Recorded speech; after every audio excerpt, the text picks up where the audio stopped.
Estimado oyente, en el sector que vamos a considerar del libro de los Hechos, nos encontramos con Esteban diciéndoles la primera vez que rechazaron a José.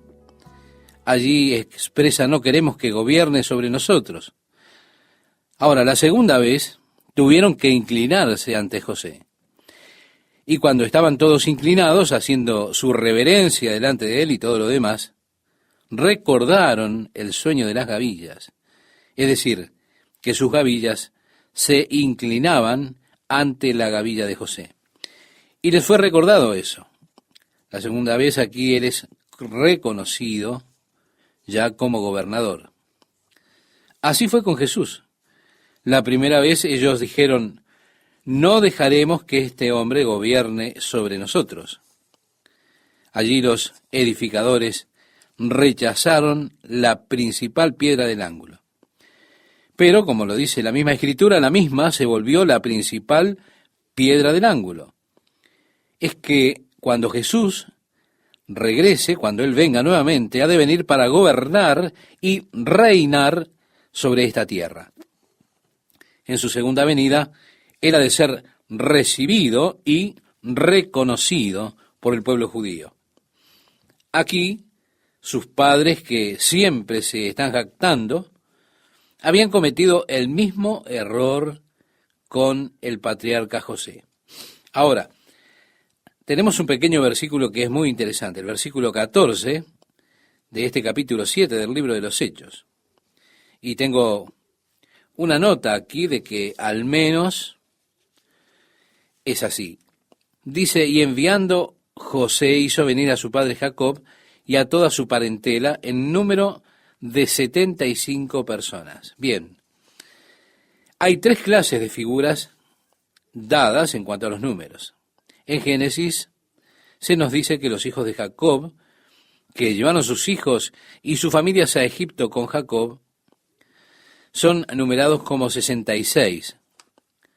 Luego encontramos otra parte donde nos dice: y todos los descendientes de Jacob, o la familia de Jacob, eran 70. Así que tenemos el número 66 y por otro lado tenemos 70. En nuestro pasaje nos encontramos aquí que son 75. Y aquellos que están buscando encontrar errores en la Biblia dicen: aquí los tenemos. Ellos siempre están buscando esas cosas. Indican estos números diferentes, pero la solución de esto es muy simple. En Génesis, donde habla de 66 personas, habla de los descendientes de los hijos de Jacob con sus hijos. Allí están los 66. Pero José ya estaba en Egipto con sus hijos, lo cual completa el número de 70 contándolo a José con sus hijos y Jacob. Aquí, cuando habla de 75 en el libro de los Hechos, habla de toda clase de su parentela. Esto incluiría también no solo a los hijos, sino a las esposas. Así que con las esposas tenemos 66, más José, sus hijos, y más las esposas y Jacob. Entonces tenemos el número 75. Por eso los números no son contradictorios. Es simplemente a quién se le está contando y en qué escenario se está haciendo esta declaración. Los que vienen con Jacob, los hijos con sus niños. Ahora bien, los 75 incluye las esposas y los 66 que descendieron. Así se equilibra cuando usted entonces se toma la molestia de estudiar el asunto un poco más profundo. Lejos de haber contradicción, no la hay en absoluto. Ya en el versículo 15 encontramos que descendió Jacob a Egipto, donde murió él y también nuestros padres. Por supuesto, él dijo: no quiero ser enterrado en Egipto, llévenme de regreso. Y así fueron trasladados sus restos a Siquem y fueron puestos en el sepulcro que había comprado Abraham de los hijos de Amor allí en Siquem. Ahora, cuando se acercaba el tiempo de la promesa que Dios le había jurado a Abraham, el pueblo creció y se multiplicó en gran forma allí en Egipto, hasta que llegó el momento que se levantó otro rey que no conocía a José. Ese rey, usando de astucia con el pueblo judío, maltrató a los judíos, y así lo dice Esteban, aquí en el libro de los Hechos, capítulo 7, desde el versículo 16 al 19. Él dice: maltrató a nuestros padres a fin de que expusiesen a la muerte a sus niños para que no se propagasen. Es que el faraón le ordenó a las parteras, en cuanto a los niños hebreos que nacían, él dijo: si es una niña, déjenla viva; si es un niño, mátenlo. Las parteras honraron a Dios, es decir, lo respetaron, lo temieron. Fue entonces que no obedecieron a Faraón. Por eso el Faraón se enfureció. Finalmente las mandó buscar, las llamó y dijo: ¿cómo es que no les dije que maten a los niños recién nacidos? ¿Por qué no lo hicieron? Estas parteras respondieron: esas mujeres hebreas son diferentes a las egipcias. Es decir, son muy vigorosas y tienen a sus hijos antes que lleguemos. Ellas ya están levantadas y salen antes de que nosotros lleguemos. El faraón dijo: ok, si es un niño, entonces arrójenlo al río, es decir, en el río Nilo. En ese tiempo nació Moisés y su nacimiento fue agradable a Dios. En Génesis se dice que era un niño piadoso, también era un niño muy hermoso. De hecho, hay historias de la belleza que tenía Moisés, historias que dicen que cuando él caminaba por las calles era tan apuesto que todo el mundo se paraba y lo miraba. Bien, cuando bebé su madre lo vio y era tan hermoso, y así fue criado 3 meses en la casa de sus padres, y luego él ya estaba siendo demasiado grande como para esconderlo, de modo que la hija de Faraón lo retiró de allí de el río Nilo, donde estaba Moisés en una canasta de juncos, conocido comúnmente como un Moisés, y los padres de Moisés habían untado con brea esa canasta, le pusieron una tapa sobre ella para que quedara a prueba de agua. La hicieron flotar en el río Nilo. La hija de Faraón fue a bañarse con sus damiselas y escuchó el llanto de un bebé. Entonces ordenó a las acompañantes que tenía que buscaran ese bebé de entre los juncos que estaban por allí, y vio a este pequeño bebé y quedó encantado con él. Así que dijo: uno de los hebreos ha puesto a su hijo aquí en el río, pero este va a ser mío. Así que ella llevó a Moisés a casa, y Moisés fue criado en las cortes de Egipto, fue educado en las escuelas y costumbres de Egipto. Bien, llegamos al versículo 22. Y nos dice que fue enseñado a Moisés en toda sabiduría de los egipcios.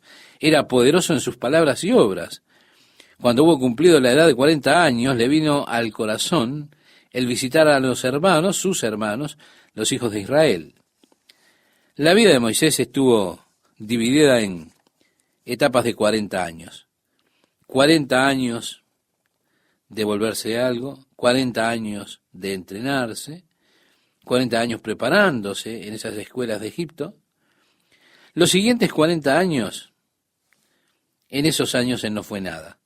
Fue solamente un pastor en el desierto, vigilando o cuidando las ovejas de su suegro. Los posteriores 40 años fueron en los cuales Dios le mostró que él puede tomar, es decir, Dios puede tomar de la nada a alguien y hacer algo de esa persona. Fue así que Moisés se volvió el líder más grande de personas, guiándoles fuera de la esclavitud de Egipto, dentro de aquel pueblo de Israel. Así que cuando Moisés cumplió los 40, él decidió visitar el campamento hebreo. Y según el relato, en el versículo 24 de este capítulo 7 de Hechos, dice que al ver a uno que era maltratado lo defendió, e hiriendo al egipcio, vengó al oprimido. Es decir, lo mató. Dice aquí, y esto es interesante, pero él pensaba que sus hermanos comprendían que Dios les daría libertad por mano suya, mas ellos no lo habían entendido así. Es decir, Moisés pensó, verdaderamente ellos saben que Dios me va a usar para librarlos. Ellos ya deben saber esto, pero ellos no sabían nada. Al día siguiente se presentó a unos de ellos, dos integrantes del pueblo de Israel que estaban riñendo, y los ponía en paz diciendo, varones, hermanos sois, ¿por qué os maltratáis el uno al otro? Entonces el que maltrataba a su prójimo le rechazó diciendo, ¿quién te ha puesto por gobernante y juez sobre nosotros? ¿Quieres tú matarme como mataste ayer al egipcio? Moisés, cuando vio que lo que había hecho era conocido, supo que si llegaba esta noticia a Faraón iba a tener grandes problemas. Fue por eso que huyó a Egipto, se fue al desierto de Madián, y allí se casó con una de las hijas de uno de los sacerdotes y se volvió pastor, cuidando las ovejas de su suegro, Jetro. Eso lo hizo por los siguientes 40 años. Nuevamente leemos que al oír esta palabra Moisés huyó, el verso 29, cuando le dijeron, ¿me vas a matar como hiciste con el egipcio? Y vivió como extranjero en tierra de Madián, donde engendró 2 hijos. Pasados 40 años, un ángel se le apareció en el desierto del monte de Sinaí, en la llama de fuego de una zarza. Entonces Moisés, mirando, se maravilló de la visión. Se acercó para observar, y vino a él la voz del Señor, yo soy el Dios de tus padres, el Dios de Abraham, el Dios de Isaac y el Dios de Jacob. Y Moisés, temblando, no se atrevía a mirar, y le dijo el Señor, quita el calzado de tus pies, porque el lugar en que estás es tierra santa. Bueno, luego de estas palabras del Señor nos dice, ciertamente he visto la aflicción de mi pueblo que está en Egipto, y he oído su gemido, y he descendido para librarlos. Ahora pues, ven, te enviaré a Egipto. Es decir, he visto la aflicción, he escuchado su gemir, he venido a librarles. Eran palabras consoladoras del Señor. Así que con frecuencia nos damos cuenta que Dios está mirándonos, nos está viendo.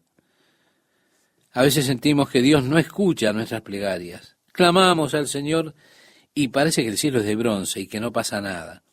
Pero Dios dijo, he visto, he oído, y lo que es mejor aún, he venido a librarlos.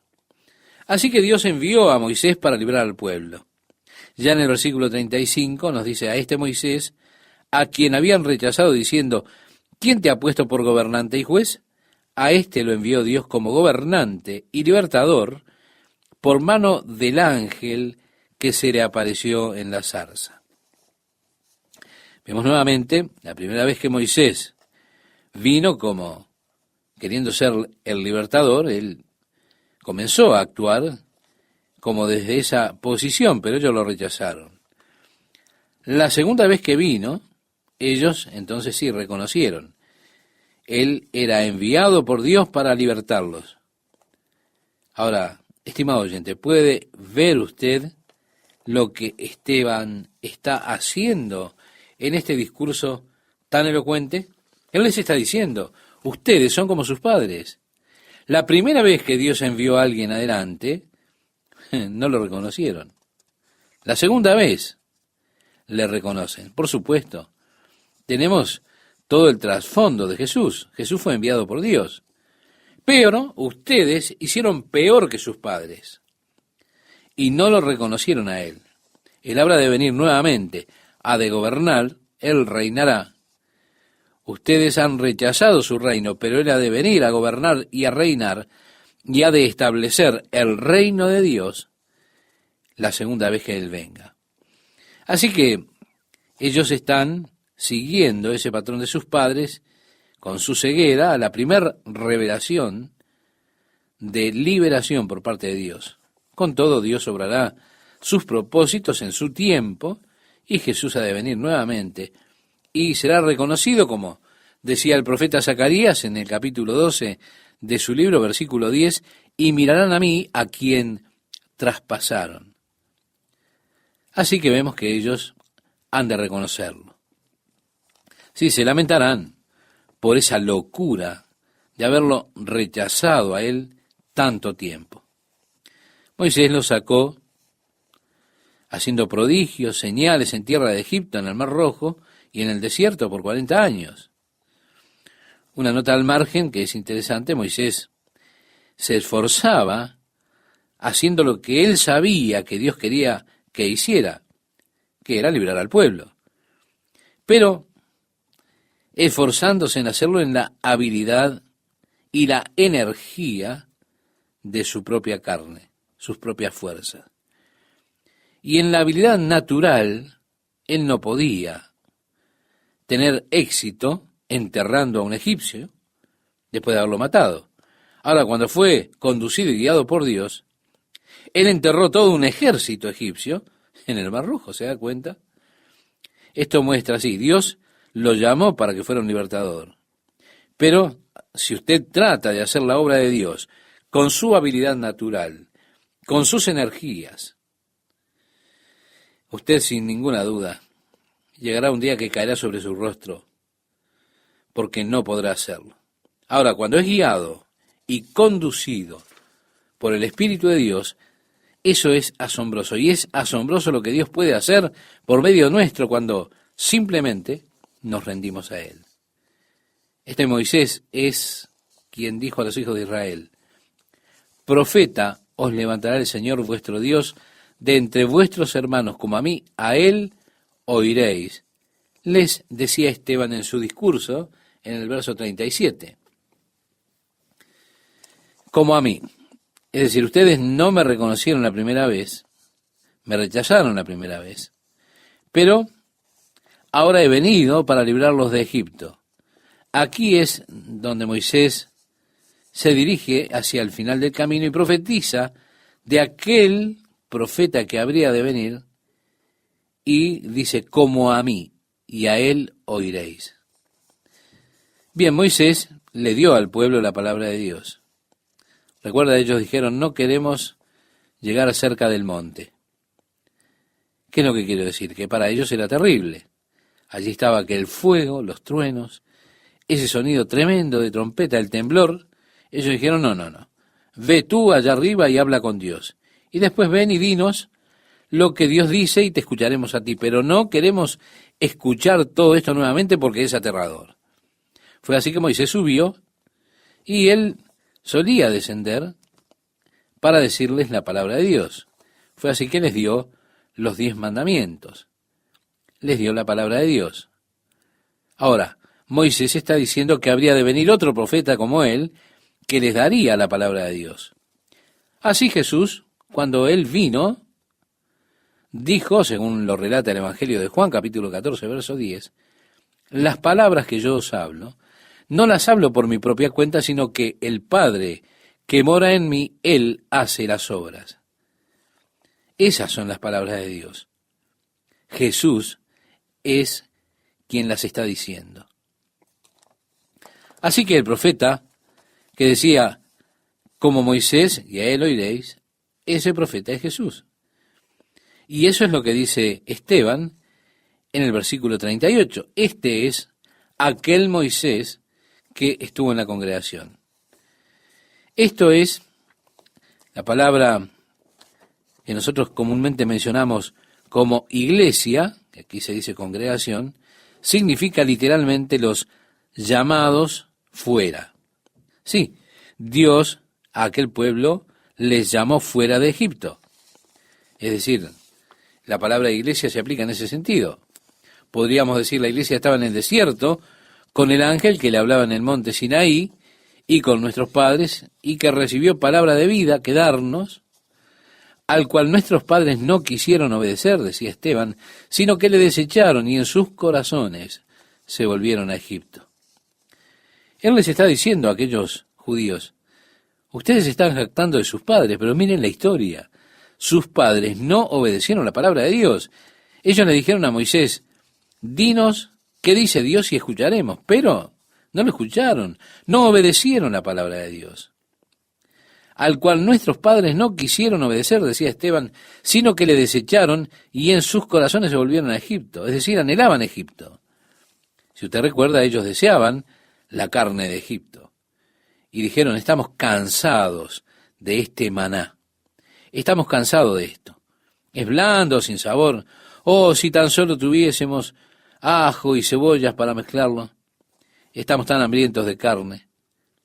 No he mordido un pedazo de carne en tanto tiempo, ¿se da cuenta? Ellos estaban simplemente murmurando y quejándose por la comida de ángeles que Dios les estaba dando. Estaban cansados del maná. Maná, maná, maná y maná. ¿Se da cuenta a lo que me refiero? Estaban hartos. Cuando dijeron a Aarón, haznos dioses que vayan delante de nosotros, porque a este Moisés que nos sacó de la tierra de Egipto no sabemos qué le haya acontecido. Sí, él estuvo 40 días en la montaña. Comenzaron a pensar, bueno, algo le pasó. Nosotros no sabemos qué fue lo que le pasó, así que vamos a hacernos algunos dioses.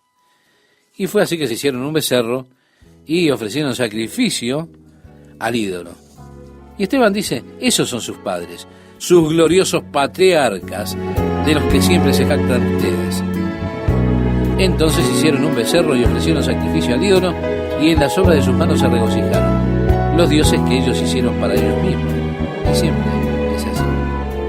Bien, Dios se apartó y los entregó a que rindiesen culto al ejército del cielo, como está escrito en el libro de los profetas. ¿Acaso me ofreceréis víctimas y sacrificios en el desierto por 40 años, casa de Israel? ¿Acaso me ofrecisteis esto? Antes bien llevasteis el tabernáculo de Moloc, el dios del placer, y la estrella de vuestro dios Renfán, figuras que os hicisteis para adorarlas. Os transportaré, pues, más allá de Babilonia, dijo Dios. La gente, sus padres, se apartaron de Dios, se hicieron idólatras y comenzaron a adorar estos dioses. Y Dios dijo, voy a dejar que sean llevados cautivos más allá de Babilonia. Agrega Esteban, tuvieron nuestros padres el tabernáculo del testimonio en el desierto como había ordenado Dios cuando dijo a Moisés que lo hiciese conforme al modelo que había visto. Ellos entonces tuvieron ese tabernáculo, y el tabernáculo, cuando Dios les dio las especificaciones, Dios dijo, sean exactos, háganlo exactamente como les dije. ¿Por qué? Porque el tabernáculo era un modelo del cielo, el lugar santísimo. La presencia de Dios rodeada de querubines. Era un modelo del cielo. Sí, un tipo de las cosas celestiales de aquello que hay allí. Dios les dio ese tabernáculo, un lugar donde ellos podían venir a encontrarse con Dios. Lugar donde el sumo sacerdote podía entrar al lugar santísimo, donde moraba la Shekinah, es decir, la gloria y la presencia de Dios, y ellos tenían ese tabernáculo de testimonio en el desierto. En el tabernáculo ellos tenían el lugar santísimo, el arca del pacto, las 2 tablas de piedra sobre las cuales Dios había tallado los 10 mandamientos, era el testimonio de Dios. El verso 45 dice Esteban allí, el cual recibido a su vez por nuestros padres, lo introdujeron con Jesús. Como le dije, Jesús es el nombre griego para la palabra hebrea Josué. Así que Josué condujo al pueblo a la tierra prometida. El nombre de Jesús es en hebreo el nombre Josué. El nombre Josué, estimado oyente, significa Jehová es salvación. Amigo oyente, leemos en el versículo 44 de este capítulo 7 y nos dice, tuvieron nuestros padres el tabernáculo del testimonio en el desierto, como había ordenado Dios, cuando dijo a Moisés que lo hiciese conforme al modelo que había visto. Sí, ellos tenían ese tabernáculo, y el tabernáculo, cuando Dios les dio las especificaciones, les dijo que fueran precisos. Es decir, háganlo como les dije. ¿Por qué? Porque el tabernáculo era un modelo del cielo mismo. Dios les dio a ellos ese tabernáculo y era un lugar al cual ellos podían venir para encontrarse con Dios, un lugar en el cual el sumo sacerdote podía ingresar al lugar santísimo y allí estaba la gloria de la Shekinah, la presencia de Dios. Ellos tenían este tabernáculo del testimonio en el desierto. Ahora, en el tabernáculo ellos tenían, además del lugar santísimo, en ese lugar tenían aquella pequeña arca del pacto en la cual estaban las 2 tablas de piedra sobre las cuales Dios había tallado los 10 mandamientos. Estaba ese testimonio de Dios. Dice el verso 45, el cual recibido a su vez por nuestros padres, lo introdujeron con Josué al tomar posesión de la tierra de los gentiles, es decir, la tierra de Canaán, que estaba ocupada por los gentiles, a los cuales Dios arrojó de la presencia de nuestros padres hasta los días de David. Fue David quien más o menos completó la ocupación de la tierra. Continúa diciendo, este halló gracia delante de Dios y pidió proveer tabernáculo para el Dios de Jacob. Está hablando de David y su deseo de construir un templo para Dios. Pero agrega Esteban, más Salomón le edificó casa. Si bien el Altísimo no habita en templos hechos de mano, como dice el profeta, el cielo es mi trono y la tierra el estrado de mis pies. ¿Qué casa me edificaréis? Dice el Señor. ¿O cuál es el lugar de mi reposo? ¿No hizo mis manos todas estas cosas? Sí, es la pregunta que hace aquí el profeta por boca de Esteban en esta ocasión. ¿No hizo mi mano todas estas cosas?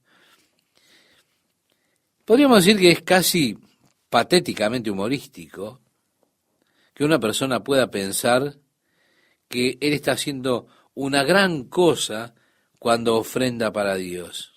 Dios dijo, oigan, todo es mío. ¿Me construirás casa donde yo habite? Escucha, los cielos de los cielos.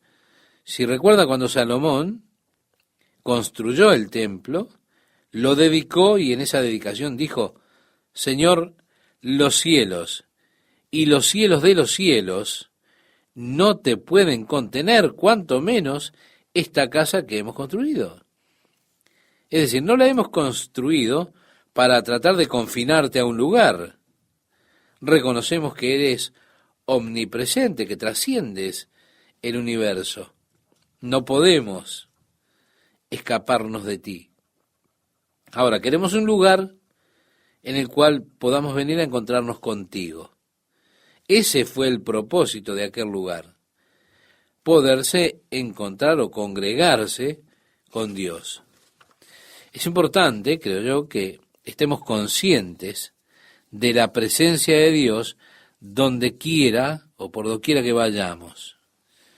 Yo creo que en ocasiones tenemos una falsa impresión, aún en nuestras oraciones, al comienzo del culto. Oh Señor, es tan bueno estar congregados aquí en tu presencia. Te agradecemos, Señor, de que podemos venir a tu presencia. Espera un momento. En la presencia de Dios estamos todo el día. También cuando se le está gritando a los hijos, se está en la presencia del Señor. ¿O no dijo David? ¿A dónde huiré de tu presencia? Si subiera a los cielos, allí estás tú. Y si en el Seol hiciere mi estrado, he aquí, allí tú estás. Si tomare las alas del alba y habitar en el extremo del mar, aún allí me guiará tu mano, decía en el Salmo 139, versos 7 al 10. Así que ellos tenían que estar conscientes de que Dios es un Dios omnipresente. Él está presente en todas partes. Créame, nosotros necesitamos también esta conciencia, la conciencia clara de la presencia de Dios.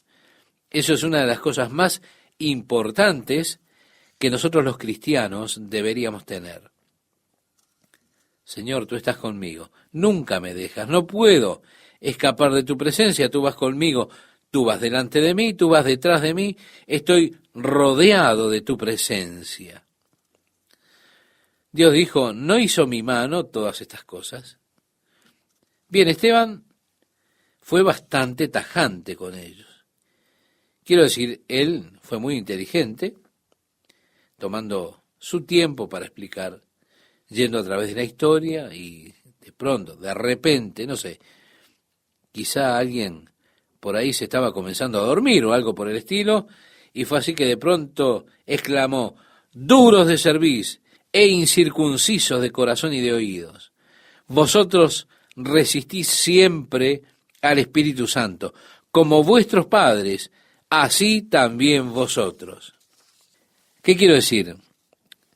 Quiero referirme a que él estaba enojado con ellos, porque para decirles así, duros de cerviz e incircuncisos de corazón y de oídos, vosotros siempre resistís al Espíritu Santo, como vuestros padres, así también vosotros. Y agregó, ¿a cuál de los profetas no persiguieron vuestros padres? En otras palabras, nombren uno. A ver, digan uno que ellos recibieron amablemente. Y mirando la historia, nosotros leemos en el libro de Hebreos, capítulo 11, en cuanto a los profetas, dice que algunos fueron apedreados, otros aprisionados, otros fueron aserrados, como según se cree fue Isaías. Por eso, ¿a cuál de los profetas no persiguieron vuestros padres y mataron a los que anunciaron de antemano la venida del justo, es decir, de Jesús, de quien vosotros ahora habéis sido entregadores y matadores? Les estaba diciendo, ustedes son aún peor que ellos. Sí, los profetas estaban profetizando de la venida de Jesús, y sus padres los persiguieron y los mataron a esos profetas que les hablaban de Jesús.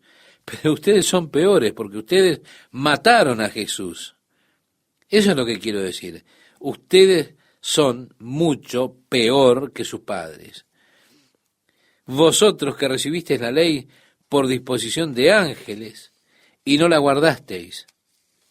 Y dice allí, oyendo estas cosas, porque amigo, la verdad duele, se enfurecían en sus corazones y crujían los dientes contra él.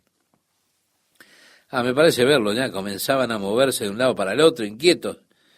Pero Esteban, lleno del Espíritu Santo, puesto los ojos en el cielo, vio la gloria de Dios y a Jesús que estaba a la diestra de Dios.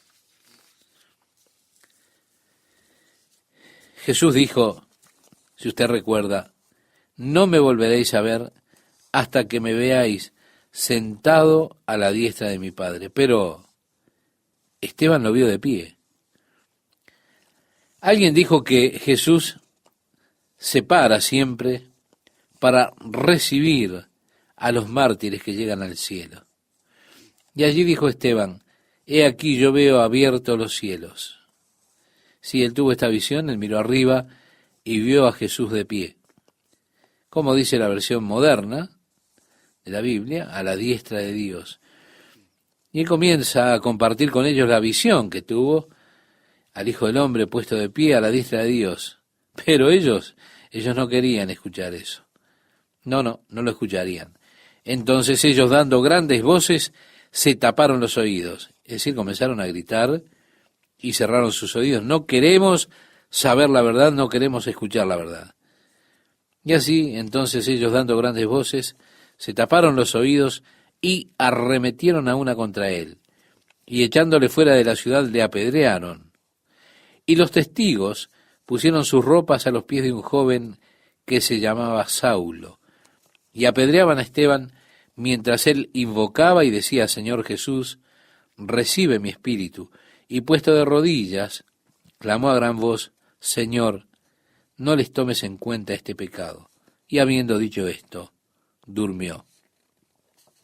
O, podríamos decir, murió, pero la Biblia dice por lo general durmió, porque lo que acontece con los cristianos es totalmente diferente a lo que ocurre con los pecadores, con aquellos que no son cristianos.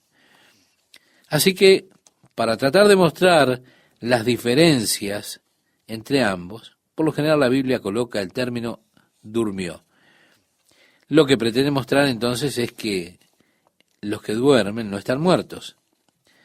Hay una transición que tiene lugar. Sí, están aún vivos. Jesús dijo, y todo aquel que vive y cree en mí, no morirá eternamente. En el Evangelio de Juan, capítulo 11, verso 26. Así que estaría mal que dijéramos que murieron, porque ellos vivieron y creyeron en Jesús, y la promesa de Jesús es que no morirá nunca, no morirá eternamente. La promesa no es que usted habrá de vivir para siempre en este cuerpo, gracias a Dios. Pablo dijo, seremos transformados en un momento, en un abrir de ojos a la final trompeta.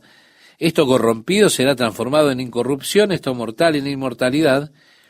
Si algún día, si el Señor aún demora un poco, quizá usted se ponga a leer el periódico allí en la mañana y se encontrará con que el periódico dice: Chuck Smith, pastor de Calvary Chapel, anoche murió. Ah, no lo crea, ¿eh?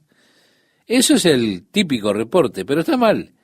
Tendrían que escribir, si quieren hacerlo de forma acertada, Chuck Smith se mudó anoche de una choza usada a una nueva mansión. Un edificio de Dios no hecho de manos, eterno en los cielos, porque eso es lo que dice la Biblia. La Biblia trata de indicar lo que sucede a los creyentes y lo pone en un contraste grande con lo que acontece con los no creyentes cuando el espíritu deja el cuerpo. Por eso siempre que se hace referencia a los cristianos dicen, duermen en Cristo. Esto no está enseñando el dormitar del alma, no. Solo está haciendo una separación entre los cristianos y los que no lo son, cuando llega el momento de irse el espíritu del cuerpo. Bien, Saulo. Se nos presenta ahora otro personaje. Saulo es un joven. Él está allí vigilando las ropas de aquellos que estaban apedreando a Esteban. Él estaba consintiendo en la muerte de Esteban, como leemos en el siguiente versículo del capítulo 8. Así que nuevamente nos encontramos con este joven Saulo. Resulta interesante cuando prosigamos en el libro de los Hechos, que este joven ha de volverse uno de los principales personajes de la iglesia primitiva. Pero en el capítulo 8 nosotros encontramos y Saulo consentía en su muerte, en la muerte de Esteban. En aquel día hubo una gran persecución contra la iglesia que estaba en Jerusalén y todos fueron esparcidos por la tierra de Judea y de Samaria, salvo los apóstoles. Parece que Pablo era uno de los cabecillas, es decir, uno de los que encabezaba la persecución contra la iglesia. Leemos en el versículo 3, y Saulo asolaba la iglesia, y entrando casa por casa arrastraba a hombres y a mujeres, y los entregaba en la cárcel. En el capítulo 11 se nos dice, ahora bien, los que habían sido esparcidos a causa de la persecución que hubo con motivo de Esteban, pasaron hasta Fenicia, Chipre y Antioquía, no hablando a nadie la palabra, sino solo a los judíos. Pero había entre ellos unos varones de Chipre y de Cirene, los cuales cuando entraron en Antioquía, hablaron también a los griegos, anunciando el evangelio del Señor Jesús, y la mano del Señor estaba con ellos, y gran número creyó y se convirtió al Señor. Una cosa interesante acerca de esto es que los que fueron perseguidos, bueno, ellos fueron masacrados. Por donde sea que iban ellos, iban predicando a Cristo. Ellos eran testigos de la resurrección de Jesús. Así que, aunque la persecución era muy dura contra la iglesia, Dios con todo usó esa persecución para que la iglesia se extendiera a través de toda la tierra, en principio sobre toda aquella área. Era y es siempre bueno y confortable estar rodeado de un cuerpo de personas fuertes, allí nos sentimos bien, nos damos fuerzas unos a otros, sentimos la fortaleza que viene de ese fuerte compañerismo. En ocasiones el compañerismo es tan bueno, nuestras relaciones tan cercanas, que pensamos, no quiero dejar nunca este lugar. Bueno, ese precisamente era el caso allí en Jerusalén. Era tan emocionante ver el Espíritu de Dios moviéndose, se hacían milagros, había un verdadero movimiento de Dios y muchas personas estaban ansiosas por ser parte de ese movimiento de Dios. Estaban contentas solo con estar en ese lugar, disfrutando de lo que Dios estaba haciendo. Pero Dios permitió la persecución para que ellos fueran esparcidos a lo largo de todo el territorio, para que de esa manera se extendiera el Evangelio cuando ellos tuvieron que huir por causa de la persecución que vino en Jerusalén. Es decir, la mano de Dios estaba en la persecución. Fue así que ellos fueron a Antioquía, predicaron, al principio solamente a los judíos, pero después algunos vinieron de Chipre. Sabemos que Bernabé era de Chipre. Le predicaron a los griegos, es decir, a los gentiles, y muchos creyeron.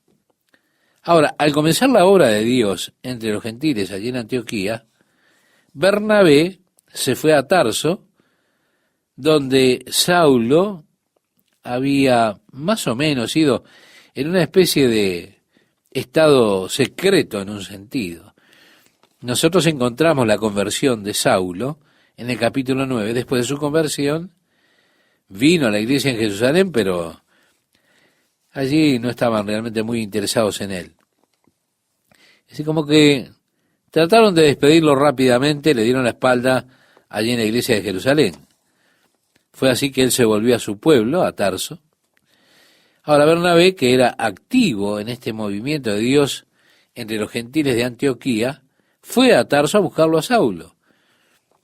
Pero, ¿por qué? Porque él vio en Saulo el trasfondo ideal para tratar con los griegos, es decir, con los gentiles, que habían venido a Cristo y que estaban allí en Antioquía. Fue así que, encontrando a Saulo, le trajo a la iglesia de Antioquía, y Pablo, o Saulo, su nombre fue cambiado por el Señor de Saulo, después cambiado y es llamado Pablo, y Pablo y Bernabé volvieron verdaderamente a la iglesia de Antioquía. Pablo se volvió un líder espiritual de esa iglesia gentil allí en la ciudad de Antioquía. Usted verá, Pablo creció en Tarso, se crió en ese lugar. Él adquirió la cultura griega, no obstante, siendo criado en un hogar, en una familia judía, después él vino a Jerusalén, estuvo en la escuela bajo el rabí Gamaliel, bajo ese maestro. Él se volvió muy versado en la cultura hebrea y en las Sagradas Escrituras. Así que usted tiene aquí un hombre muy versado en las Escrituras. Con todo, él sabía muy bien lo que tenía que ver con la cultura griega. Estaba capacitado, idealmente, encajaba en el ministerio que el Señor tenía para él entre los gentiles, lo cual leemos en el libro de los Hechos y lo haremos mientras continuemos nuestro estudio. Ahora, la cosa me interesa. Saulo era uno de los principales perseguidores que hizo la persecución que él trajo, que la gente huyese hasta Antioquía, a ese lugar donde luego el Evangelio es predicado, y luego allí es donde Pablo comienza su ministerio, justamente allí en Antioquía. Dios tiene una forma interesante de resolver las cosas, ¿verdad? A mí me resulta divertido ver a Dios cuando obra de esta manera. Así que él, a través de la persecución de Saulo, promovió que la obra comenzara en Antioquía. Más tarde, hace que este que fue quien persiguió sea un líder clave en esa iglesia. En el libro de los Hechos, capítulo 22, verso 20, Pablo comparte allí su testimonio a los judíos en Jerusalén. Él había vuelto a Jerusalén, deseaba estar allí para la fiesta. Había juntado de las iglesias gentiles ofrenda para la iglesia en Jerusalén, que estaba atravesando momentos difíciles en el orden financiero. Mientras que él estaba allí, Santiago dijo: ahora, Pablo, sabes que eres controversial. Aún los judíos dentro de la iglesia tenían dificultades con la libertad de Pablo en Cristo y su apertura a compartir con los gentiles. Por eso Santiago le dijo: mira, Pablo, no queremos tener problemas. Quiero decir, la gente tiene recelos en cuanto a ti. Así que sería bueno que les mostraras que eres un buen discípulo judío. Hay aquí un par de jóvenes que quieren observar la fiesta judía y tienen que pasar por los ritos de la purificación, de acuerdo a la ley, y Pablo también lo debía hacer. Entonces le dijo, ¿por qué no cubre sus gastos? Para que cuando la gente diga, ¿qué es lo que está haciendo aquí? Nosotros podamos decir, no, bueno, es un buen muchacho judío, él está cubriendo los gastos de estos otros que quieren observar estas fiestas religiosas y demás. Y así, Pablo, su especie de consigna era, como le dijo en la carta a los romanos, si es posible, en cuanto dependa de vosotros, estad en paz con todos los hombres. En el capítulo 12, verso 18 de su carta, así lo dice. Él dijo, por lo cual, siendo libre de todos, me he hecho siervo de todos para ganar a mayor número. Me he hecho a los judíos como judío para ganar a los judíos, a los que están sujetos a la ley, aunque yo no esté sujeto a la ley, como sujeto a la ley, para ganar a los que están sujetos a la ley. Así decía Pablo en su primera carta a los Corintios, en el capítulo 9, versículos 19 y 20. Por eso, él tuvo esta clase de asunto confrontativo, ¿se da cuenta? Pero bueno, eso no importa. Allí vemos cómo simplemente fluye en Pablo esa vida, ese testimonio, y trató de todas maneras de ganar, de todas formas, a todos. Estimado oyente, en el comienzo del capítulo 8, encontramos nuevamente a este joven Saúl, un hombre joven. También resulta muy interesante cuando avanzamos en el libro de los Hechos, el hecho de ver que él se vuelve uno de los principales personajes de aquella iglesia primitiva. En el capítulo 8 encontramos, y Saulo consentía en su muerte. Está hablando de la muerte de Esteban. En aquel día hubo una gran persecución contra la iglesia que estaba en Jerusalén, y todos fueron esparcidos por las tierras de Judea y de Samaria, salvo los apóstoles. En cuanto se refiere a Esteban, dice, y hombres piadosos llevaron a enterrar a Esteban e hicieron gran llanto sobre él. Sí, fue realmente impactante para la iglesia que Esteban, que había sido escogido como uno de los 7 diáconos, según relata este libro en el capítulo 6, para ocupar una posición de confianza en la iglesia, él fue apedreado hasta morir. Parece que Pablo fue uno de los que encabezó esta persecución contra la iglesia. Leemos en el versículo 3, y Saulo asolaba la iglesia y entrando casa por casa, arrastraba a hombres y a mujeres y los entregaba en la cárcel. Después tenemos a Felipe, en el versículo 4, durante esta persecución, y nos dice, pero los que fueron esparcidos iban por todas partes anunciando el evangelio. Entonces Felipe, descendiendo a la ciudad de Samaria, les predicaba a Cristo. Y la gente, unánime, escuchaba atentamente las cosas que decía Felipe, oyendo y viendo las señales que hacía. Tenemos que notar que él no es un apóstol. Él era lo que se podría calificar como un diácono en la iglesia. Originalmente su ministerio aparecería como algo que no es tan espiritual, en tanto que se trataba de ocuparse de cosas materiales, como lo son la distribución de los bienes de la iglesia, ver que las personas estuvieran bien atendidas. Ahora es interesante como muchos hermanos que están hoy día en el ministerio y que están trabajando por todo el país, una vez fueron conserjes en nuestra iglesia. Ellos fueron fieles en su ministerio como conserjes y Dios les abrió las puertas. En el día de hoy están ministrando para Jesucristo en todo el país, teniendo ministerios poderosos, ministerios fuertes. Él nos dice lo que estaba sucediendo. Así que aquí está Felipe. Reitero, no es un apóstol, Es alguien que, siendo fiel a Dios en aquello que Dios le puso, ahora Dios lo está utilizando de una forma más poderosa, de una forma muy, muy poderosa. Dios a través de él obra milagros y las personas son atraídas y guiadas por él debido a los milagros que son hechos. Dice el versículo 7, porque de muchos que tenían espíritus inmundos, salían estos dando grandes voces, y muchos paralíticos y cojos eran sanados. Así que había gran gozo en aquella ciudad. Donde sea que Dios está obrando, uno de los productos derivados de la obra de Dios es el gozo. Estimado oyente, qué gozo es ver a Dios obrar. Quiero decirle que es realmente emocionante.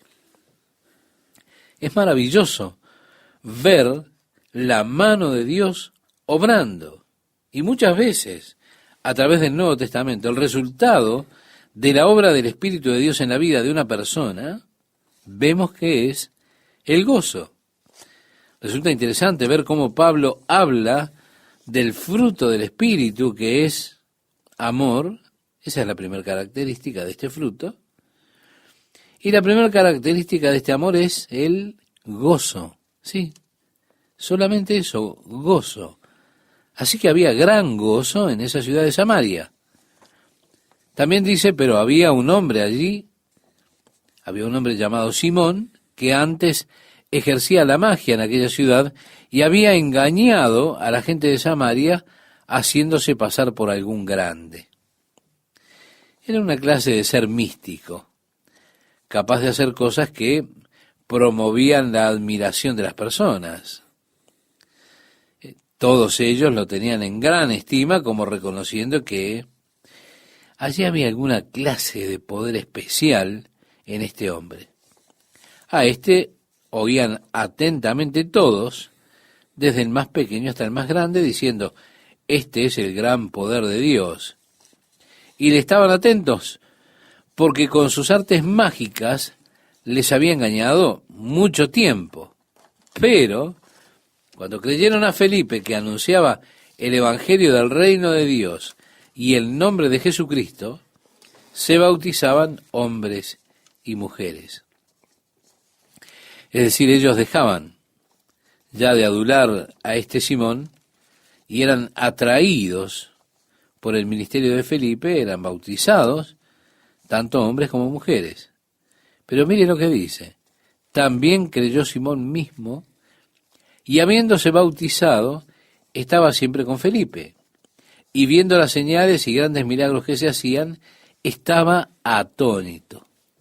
Ahora, él probablemente siempre utilizaba ilusiones y todas sus artes, pero cuando él vio a Felipe, quizá trataba de imaginarse, ¿cómo fue que hizo esto? ¿Se da cuenta? Es que es interesante cómo estas personas que son llamadas de esta manera, son llamados magos. Por supuesto, todos sabemos que en lo que hacen hay algún truco en eso. Pero las personas ven a un mago que hace un truco interesante y tratan de imaginarse, a ver, ¿cómo es que hace esto? Ahora, ellos venden a otros esos secretos de cómo se hacen esos trucos. Sí, se trata de un asunto comercial entre aquellos que practican el arte de la magia. Por eso decimos, él probablemente estaba tratando de imaginarse, a ver, ¿qué es lo que hace Felipe? Dice el verso 14, cuando los apóstoles que estaban en Jerusalén, recuerde que los apóstoles se habían quedado en Jerusalén. Sí, los apóstoles eran suficientemente poderosos, por decirlo de alguna manera, tanto que ellos no tuvieron que doblegarse cuando vino la persecución. Ellos permanecieron allí en Jerusalén. Si usted recuerda, los líderes religiosos en los días de Jesús tenían miedo de arrestar a Jesús abiertamente porque habían muchas personas que eran atraídas hacia Jesús y creían en él. Y ellos tuvieron que conspirar con Judas Iscariote para atrapar a Jesús cuando no había nadie allí a su alrededor, y tuvieron que hacer todo y terminarlo antes de que las personas se dieran cuenta de qué era lo que estaba pasando, lo que estaba sucediendo. Con los apóstoles había tal poder de Dios obrando en ellos, y por mano de ellos, en la vida de muchas personas que eran tocadas, gente conocida que era sanada, al punto que los líderes religiosos estaban como indefensos en el hecho de hacerles alguna cosa a los apóstoles. Por eso ellos más o menos estaban libres de quedarse en Jerusalén, pero las otras personas, los otros creyentes, así como nosotros, tenían que irse y eran esparcidos por todos los lugares. Por eso leemos que cuando los apóstoles que estaban en Jerusalén oyeron que Samaria había recibido la palabra de Dios, enviaron allá a Pedro y a Juan, los cuales, habiendo venido, oraron por ellos para que recibiesen el Espíritu Santo, porque aún no había descendido sobre ninguno de ellos, sino que solamente habían sido bautizados en el nombre de Jesús. Ahora, esto es interesante para mí. Allí está Felipe. Dios lo está utilizando con milagros, con señales, con maravillas, librando a las personas de los poderes demoníacos. Los paralíticos caminaban. Una obra realmente maravillosa del Espíritu de Dios a través de Felipe. Con todo, las personas aún no habían recibido el Espíritu Santo. Lo interesante para mí es que Felipe, evidentemente, no tenía ese don de extender sus manos sobre las personas para que ellas pudieran recibir el Espíritu Santo. Pedro y Juan sí. Pero aquí está Felipe con otros dones. Ahora, no con ese don particular. El apóstol Pablo habló acerca de los dones del Espíritu, escribiéndole a los Corintios en la primera carta, capítulo 12, y allí señala el hecho de que el Espíritu reparte los dones a cada uno individualmente como él lo desea. Pero no todos tienen el don de sanidad. No todos tienen el don de evangelista. No todos tienen el don de hablar en lenguas. No todos tienen el don de interpretar las lenguas. Por eso aquí está Felipe, con un don poderoso del Espíritu, pero aún así no tenía el don que tenía Pedro y Juan. Mi amigo, es posible que usted tenga dones del Espíritu, pero no todos los dones del Espíritu. De esa forma, cada uno de nosotros comparte lo que Dios hace en nuestras vidas. Y nosotros cada uno contribuimos con aquellos dones que Dios nos da. Ahora, todos somos parte del cuerpo de Cristo. Cualquier don que usted tenga es realmente importante para todo el cuerpo. Mire, Dios me ha dado ciertos dones. Yo reconozco que esos dones que Dios me ha dado son especiales. Yo aprecio mucho los dones que Dios me ha dado. Pero hay dones que yo desearía no tener. Y hay dones que yo deseo grandemente tenerlos, pero Dios no me los dio. Ahora, Dios le ha dado a otros algunos de esos dones. En realidad, todos son importantes. Y juntos conformamos todo el cuerpo. Pero ninguno de nosotros individualmente constituye el cuerpo. Todos juntos conformamos así el cuerpo de Cristo, que es la iglesia. Ahora, muchas veces las personas sienten, mi don es tan insignificante, nadie lo nota. Ellos no saben lo que Dios está haciendo en mi vida. Y así hay personas que tienen una tendencia tal porque su don no es un don del tipo prominente que recibe o merece la atención pública, y por eso ellos piensan que no es importante. Hay muchas personas aquí en Calvary Chapel que tienen el don de la oración intercesora. Y créame, yo pienso que este es probablemente uno de los dones más importantes en nuestra iglesia. Es lo que nos mantiene avanzando. Aquellos que tienen el don de la oración intercesora son los que nos hacen avanzar. ¿de qué valor es este don? ¿Qué bendición son ellos? Y todos nos beneficiamos, pero resulta que usted no sabe quiénes son. Ahora, Dios ha escogido colocar el mayor honor en alguno de estos cuyos dones no son prominentes, no son reconocidos.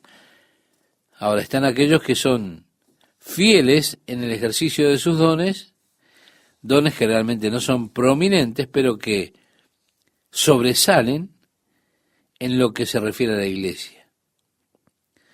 Dios ha escogido colocar en ellos el más hermoso de los dones. Así nosotros, cada uno de nosotros, ejerciendo nuestros dones, los dones que Dios nos ha dado, y por supuesto mi don, el don de enseñar, se da cuenta, yo pienso que soy como una boca en el cuerpo. Y la boca siempre obtiene o llama la atención, ¿verdad? Aún así, cuando estemos delante del Señor, nosotros siempre pensamos que aquellos que están en una posición prominente, amigo, cuando estemos delante del Señor para recibir la recompensa por las cosas que hemos hecho en nuestro cuerpo, nosotros pensamos, Él estará allá arriba, en la cima. Aquellos que estén en la cima, estimado oyente, usted se sorprenderá. Usted dirá, ¿y estos quiénes son? ¿De dónde salieron? Yo nunca los había visto antes. Dios ha escogido colocar sobre ellos la más abundante gloria, o en algún lugar allá atrás, en el fondo, si usted busca con cuidado allí, quizá pueda encontrarme a mí, si usted se esfuerza en mirar. Pero, créame, tendremos muchas sorpresas cuando lleguemos al cielo. Jesús decía en el Evangelio de Mateo, capítulo 6, verso 6, cuando ores, ve a tu habitación, cierra la puerta, ora a tu Padre en secreto, y tu Padre que ve en lo secreto, te recompensará públicamente. Llegará ese día cuando Dios ha de recompensarlo a usted por su fidelidad en el ejercicio de ese don que Él ha querido darle para bien de toda la iglesia. Volviendo a nuestro pasaje, Pedro y Juan fueron allí. Ellos tenían el don de extender sus manos para que las personas pudieran recibir el Espíritu Santo. El versículo 16 nos dice, porque aún no había descendido sobre ninguno de ellos. Yo quiero que usted note que ellos eran creyentes, que habían sido bautizados, lo que significa que el Espíritu Santo estaba en ellos, pero aún no había caído sobre ellos. Es utilizada esta preposición griega epi para describir una relación con el Espíritu Santo, relación en la cual Él viene sobre usted, o más bien, Él fluye de usted. Mire, una cosa es tener el Espíritu Santo en usted, haciendo su obra en su interior, esa obra de conformarlo a usted a la imagen de Jesucristo. Eso es una cosa, el Espíritu morando en usted. Pero otra cosa es que el Espíritu fluya de usted, es decir, esa dinámica que fluye de su vida. Y esto era lo que ellos estaban recibiendo. Esa, podríamos llamarle, liberación del Espíritu Santo en ellos. Él está no solamente dentro, sino que ahora Él empieza a fluir de usted y desde usted. Lo que Jesús describió, por ejemplo, en el Evangelio de Juan, capítulo 7, versículo 37, cuando decía, si alguno tiene sed, venga a mí y beba, el que cree en mí, como dice la Escritura, de su interior correrán ríos de agua viva. Y agrega Juan, esto dijo del Espíritu que habían de recibir los que creyesen en Él, pues aún no había venido el Espíritu Santo. Sí, ese fluir. Así que Pedro y Juan extendían sus manos sobre las personas y ellos recibían este fluir del Espíritu Santo en sus vidas. Entonces, dice el relato, les imponían las manos y recibían el Espíritu Santo. Cuando vio Simón que por la imposición de las manos de los apóstoles se daba el Espíritu Santo, les ofreció dinero diciendo, dadme también a mí este poder. Se da cuenta, él era un mago. Pero ahora esto para él resulta de lo más interesante. Y dijo, yo quiero comprar este truco. A ver, denme también este poder, para que a cualquiera que yo impusiere las manos, reciba el Espíritu Santo.